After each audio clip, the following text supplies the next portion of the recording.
Hello everyone, welcome back to my channel. My name is Karen. I make bookish and college related videos, and today I'm bringing you a bookish video because, like I've mentioned in other recent vlogs, I am on winter break, so I have all the time in the world to read, to collage, to puzzle, to binge watch Grey's Anatomy.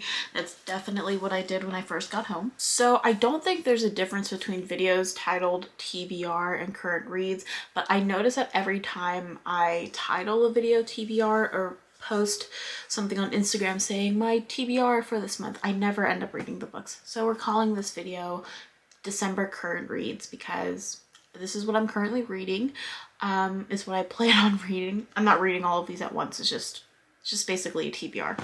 So I'm going to be presenting these books in order of how and when I want to read them, but I also plan on filming some sort of productive reading vlog next week. So if you have any strong opinions on which ones you want to see me read, let me know, but not the first two, because the first two I plan on reading this weekend and I won't see comments in time. But let's just get started. That's hot. So I don't really have like a lot of my thoughts on these books organized, so I'm just gonna say whatever comes out of my butt. The first book is Ring Shout by P. Jelly Clark. I could be butchering that very, very badly, but this is what it looks like, and the synopsis. D.W. Griffith is a sorcerer, and the birth of a nation is a spell that drew upon the darkest thoughts and wishes from the heart of America. Basically, from what I understand, the film Birth of a Nation casted a spell all over America and created these monsters called Ku Kluxes, and the main character has to hunt them down, destroy them, whatever. It's basically this historical fiction fantasy book, and I've never read one of those before, and so far so good. I read the first 2 chapters and I hope to finish this today because I have a lot of books to get through. I have 6 books to share, but I am super excited about this.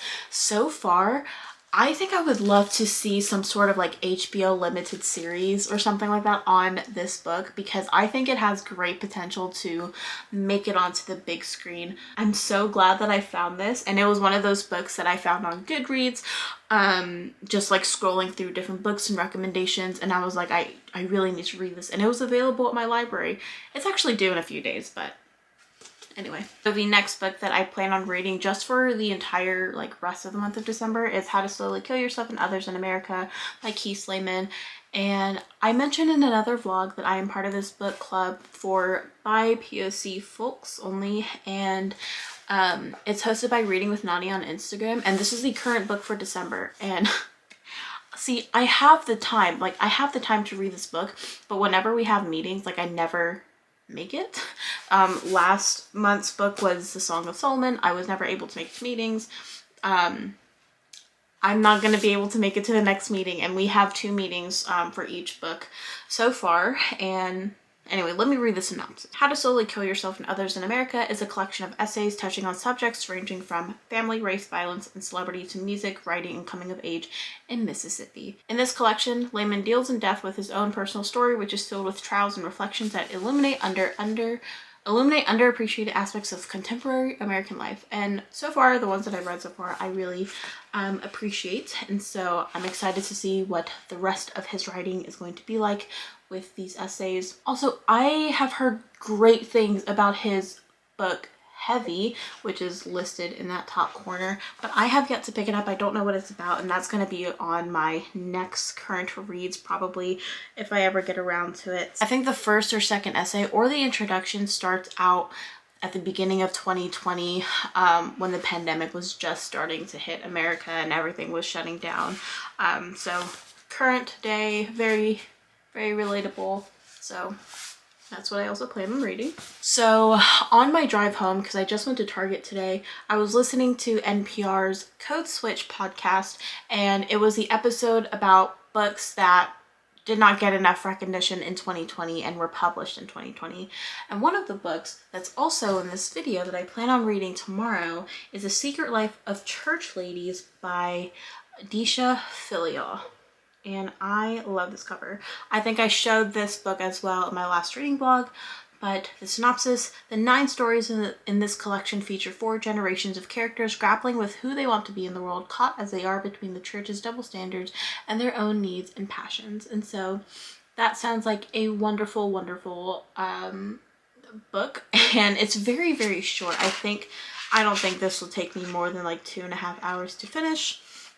In the NPR podcast episode that I just listened to, someone was saying that the writing is absolutely phenomenal, and so I am very excited. As you can see, I am starting out with very short books, and I think that's what I learned about myself, is that to keep myself in this reading rush, I should start out with, you know, shorter books to kind of like motivate myself to read, and then get to the heavier, bigger books. The 4th book that I want to read, I may have shown this in another vlog, but I did pick this up from my local bookstore back in Spartanburg, but that is When They Call You a Terrorist, a Black Lives Matter memoir by Patrice Concours and Asha Bendel, I believe is how you pronounce, maybe or not.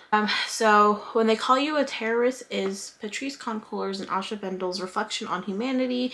It is an empowering account of survival, strength, and resilience, and a call to action to change the culture that declares innocent Black life expendable. And so I took a African American history class this past fall, and one thing I learned is that the Black Lives Matter movement was started by 3 queer Black women. I don't know if this is them, or 2 of the 3 of them, but I am very excited to read about the start of the BLM whole movement and what the founders have to say. Also, there's a foreword by Angela Davis in this book. How nice. This is also another short book, under 300 pages. This is about 253 pages long, so that should take around maybe like 3 or 4 hours. All of these books right here are written by Black authors, which I am just absolutely excited about. And I'm just so excited. Oh my god. All right, so this next book I am absolutely so excited about. My friend Sage and I, we are going to start reading this book together on Tuesday and send each other some like reading updates. I don't think we've talked about like when we plan on finishing this book by, but that is The Southern Book Club's Guide to Slaying Vampires by Grady Hendrix. Fried green tomatoes and steel magnolias meet Dracula in the southern-flavored supernatural thriller set in the 90s about a women's book club that must protect its suburban community from a mysterious and handsome stranger who turns out to be a blood-sucking fiend. Vampires book club, so I was like, absolutely. I definitely found this book while I was going through this Twilight phase with my roommates. Every weekend we would watch 1 or 2 Twilight movies, and so yeah, I definitely saw this and was like, add. So this is also another book that is due very soon. This is a very long book. It's 400 pages long, and so I imagine that this would take quite a while to get through, but hopefully this is a good book. I wonder, you know, the question I'm automatically going to ask, what would this book club in this story look like if it was written by a woman, you know? Because it's based on a women's book club in the South. Also, I found out this book is based in Charleston, South Carolina, and I didn't know that until Sage texted me about it, and I got really excited. And then this last book that I want, actually, it's not a want, I need to read this because it's one of my required readings for my spring semester. And so in the spring, I am taking a class on the Civil Rights era. It's a history class, and it's structured the same way my Women in Asian African class was structured. And if you saw my video, what was it called? I tier ranked books for my history class. It was all about that Women in Asian African class. The class is structured the same exact way, where we read 1 book a week, discuss it, and write essays. And so I borrowed the first 3 books on the syllabus from the Spartanburg Library, just so that I can get a head start on the reading, but I really don't want to read required reading over the break. But if I get through all of my reading that I want to do, the first 5 books, and I will start on this book, but that is The Blood of Emmett Till by Timothy B. Tyson. Or part of the synopsis reads, but what actually happened to Emmett Till, not the icon of injustice, but the flesh and blood boy?